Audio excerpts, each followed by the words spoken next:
Heat culture was born on September 2nd, 1995. It's my distinct pleasure and honor to introduce you to the new president and head coach of the Miami Heat, Pat Riley. Pat.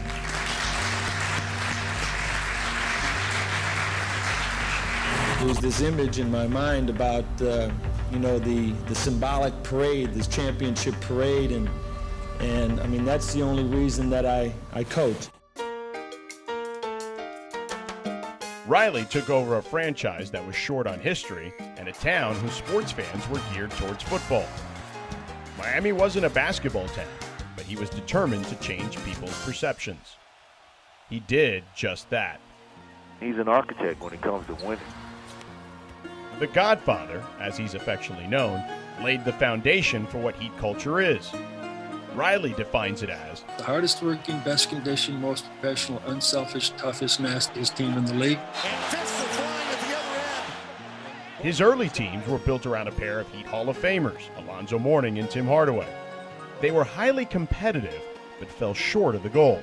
And the New York Knicks knock off a number one. That was agonizing for Riley. In 2003, Heat culture found its new stewards, a pair of forever men in Dwayne Wade via the lottery and Udonis Haslem as an undrafted free agent. Forever men is a phrase Riley coined to describe those players that meant most to his career. Born into the culture, Wade and Haslem are woven into the fabric of all 7 Heat Finals teams. Wade is the most important player in franchise history, helping lead Miami to their first title in 2006 with Shaq, while ushering in the Heatles era with LeBron James and Chris Bosh, and assisting in selling current Heat star Jimmy Butler on why Heat culture was the perfect match for him. But Haslem, currently in his 20th and final season, is one of the shining examples of how Miami finds talent in places most can't see. It's why recently Heat head coach Erik Spoelstra was seemingly annoyed at the storyline of Miami's undrafted players. That's so disrespectful. Like, that storyline is over.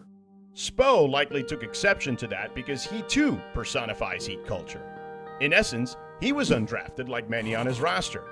He's someone who had to be molded from humble beginnings in the video room, or the dungeon as he likes to call it, to being at the helm in Miami for 15 seasons. For years now, with Riley in the background, the Heat had one voice. Spoelstra, unequivocally the caretaker of Heat culture, is making his 6th finals appearance, tied for 4th most all time and tied for most by an active head coach. That starts with Erik Spoelstra. Some would call that a fairy tale story, from the video room to one of the greatest coaches of all time.